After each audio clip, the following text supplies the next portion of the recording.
Hello दोस्तों, कैसे हैं आप लोग। उम्मीद है सभी लोग बहुत अच्छे हैं और आप लोगों की पढ़ाई भी बहुत बेहतर तरीके से चल रही होगी।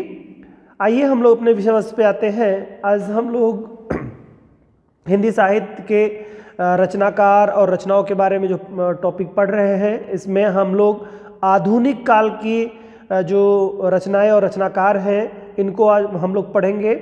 और इसी क्रम में हम लोगों ने स्टार्ट कर दिया है जो इसको आधुनिक काल को जो हम लोगों ने 4 कालखंडों में वैज्ञानिकों ने बांट रखा है, विद्वानों ने बांट रखा है, जिसमें आप लोगों ने भारतेंदु युग देखा पहला, दूसरा छायावादी युग है, तीसरे में द्विवेदी युग दूसरा है, तीसरा छायावादी युग है और चौथा छायावादोत्तर युग है।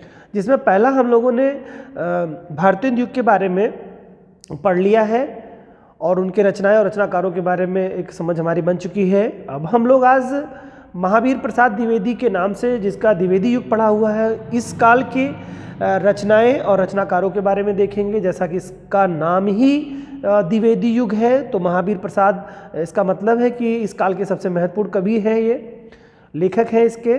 तो इनके बारे में देखेंगे और इनकी रचनाओं के बारे में देखेंगे और भी जो कंपटीशन के दृष्टिकोण से इस युग के रचनाएं हैं और रचनाकार हैं उनके बारे में आइए जानते हैं।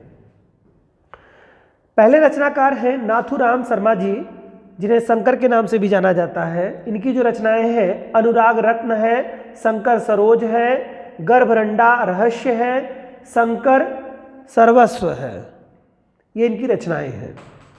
अगले जो रचनाकार हैं श्रीधर पाठक जी, इनकी जो रचनाएं हैं वनाष्टक, काश्मीर सुषमा, देहरादून, भारत गीत, जार्ज वंदना, ये कविता है इनकी, बाल विधवा, ये इनकी कविता है। ठीक है, तो ये थोड़े से महत्वपूर्ण है, इनके बारे में जरूर देखिएगा। देहरादून जो रचना है, भारत गीत जिसकी रचना है, जार्ज वंदना है, बाल विधवा है, वनाष्टक है, काश्मीर सुषमा जो है, ये सब रचनाएं जो है श्रीधर पाठक जी की रचनाएं हैं। ओके, अगले जो हमारे हैं महावीर प्रसाद द्विवेदी, जिनके नाम पर ही ये द्विवेदी युगीन रचनाएं कहा गया है। ये सबसे महत्वपूर्ण, चूंकि इन्हीं के नाम पर है तो ये आपको बिल्कुल याद होना चाहिए। इनकी रचनाएं कौन कौन सी हैं? काव्य मंजूषा इनकी रचना है, शुमन इनकी रचना है, कन्याकुब्ज है, कान्यकुब्ज है इनकी रचना, और अबला विलाप है इनकी रचना। अबला विलाप एक ही रचना है, अबला विलाप इनकी जो रचना है, बहुत ही महत्वपूर्ण रचनाएं हैं इनकी, तो जरूर ध्यान रखिएगा। एक बार फिर से रिपीट कर लीजिए, काव्य मंजूषा, सुमन, कान्यकुब्ज, अबला विलाप, ये रचनाएं सब किसकी हैं? महावीर प्रसाद द्विवेदी जी की रचनाएं हैं। ठीक है, ओके। अब हरिऔध जी की जो रचनाएं हैं उनको देख लेते हैं, ये भी काफी महत्वपूर्ण है।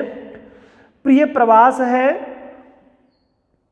पद्य प्रसून है, चुभते चौपदे हैं, चोखे चौपदे हैं, बोलचाल है, रस कलश है, वैदेही है, वनवास है, वैदेही वनवास, ये सब रचनाएं जो है हरिऔध जी की हैं। ठीक है, नेक्स्ट जो रचनाकार आपके हैं वो है राय देवी प्रसाद, जिन्हें पूर्ण के नाम से भी जाना जाता है। इनकी जो रचनाएं हैं स्वदेशी कुंडल इनकी रचना है, मृत्युंजय भी इन्हीं की रचना है, राम रावण विरोध ये इनकी रचना है, बसंत वियोग यह भी इन्हीं की रचना है।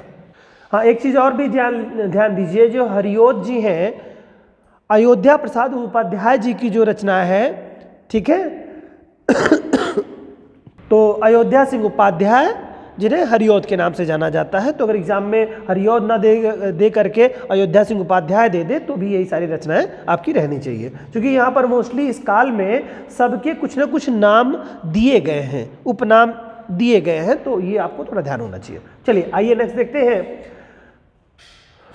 रामचरित उपाध्याय जी हैं, इनकी जो रचनाएं हैं राष्ट्र भारती है, देवदूत है, देव सभा है, विचित्र विवाह है, रामचरित्र है, रामचरित चिंतामणि जो प्रबंध काव्य के तौर पर है, ये इनकी सारी रचनाएं हैं। ठीक है, अगले हैं गया प्रसाद शुक्ल जी, जिन्हें स्नेही के नाम से भी जाना जाता है। इनकी जो रचनाएं हैं कृषक क्रंदन, प्रेम पचीसी, राष्ट्रीय वीणा, त्रिशूल, तरंग, करुणा कादम्बिनी। करुणा कादम्बिनी जो रचना है ये सब स्नेही जी की है, या इन्हीं का नाम गया प्रसाद शुक्ल जी है। ठीक है, अगले हैं बच्चों मैथिली शरण गुप्त जी। इनकी रचनाएं हैं रंग में भंग, जयद्रथ बध, जयद्रथ बध है, भारत भारती है, पंचवटी है, झनकार है, साकेत है, यशोधरा है, द्वापर है, जय भारत है, विष्णु प्रिया। ये सब रचनाएं मैथिली शरण गुप्त जी की हैं, जो कि वेरी वेरी इंपॉर्टेंट आपके लिए हैं, तो इसको ध्यान रखिएगा, इनकी सारी रचनाएं आपको याद होनी चाहिए। राम नरेश त्रिपाठी जी हैं, इनकी जो रचना है बच्चों वो मिलन है, पथिक है, स्वप्न है, मानसी है। ये 4 रचनाएं राम नरेश त्रिपाठी जी की हैं, जो कि ये भी काफी महत्वपूर्ण है रचना, एग्जाम में पूछता है क्वेश्चन यहां से। अगले बाल मुकुंद गुप्त जी की जो रचनाएं हैं वो बहुत ही महत्वपूर्ण है। स्फुट कविता, स्फुट कविता जो है ये इनकी रचना है, बाल मुकुंद गुप्त जी की रचना। ठीक है, अगला बच्चों जो सबसे लास्ट है वो है लाला भगवान दीन, जिनको दीन के नाम से भी जाना जाता है। इनकी रचना जो है वीर छत्राणी, वीर बालक, वीर पंचरत्न, नवीन वीन, ये इनकी रचनाएं हैं। तो ये तो कुछ एक महत्वपूर्ण रचनाएं और रचनाकार रहे जो कि द्विवेदी युग के थे। महावीर प्रसाद द्विवेदी के नाम से द्विवेदी युग का नाम पड़ा है, ये आप सभी लोग जानते हैं। तो ये रचनाएं आप जरूर इसको 2-1 बार देखिएगा, जिससे काफ़ी हद तक आपको तैयार हो जाए। और यहाँ से यानी आधुनिक काल की सारी रचनाएं और रचनाकार आपको कंठस्थ होने चाहिए अच्छी तरीके से।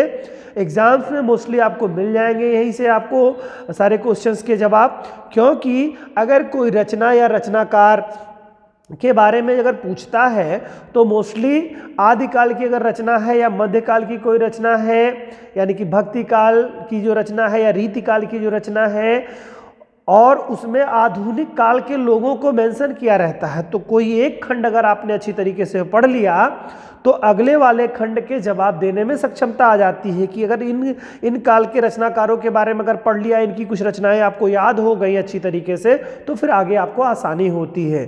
तो आप प्रयास करिएगा, इस नाते छोटे छोटे वीडियोज इसमें दिए जा रहे हैं, क्योंकि ये सारी चीज़ें आपको लर्न करने वाली है। तो आप इसको कई बार वीडियो प्ले करके देखिएगा, जिससे कि आपको अच्छी तरीके से तैयार हो जाए और एग्जाम में कभी फिर भूले ना आपको। उम्मीद करता हूं कि आप लोगों को ये वीडियो समझ में आ रहा होगा, अच्छा लग रहा होगा और आपके लिए बहुत ही ज़्यादा उपयोगी होगा। मिलते हैं नेक्स्ट वीडियो में, तब तक के लिए जय हिंद।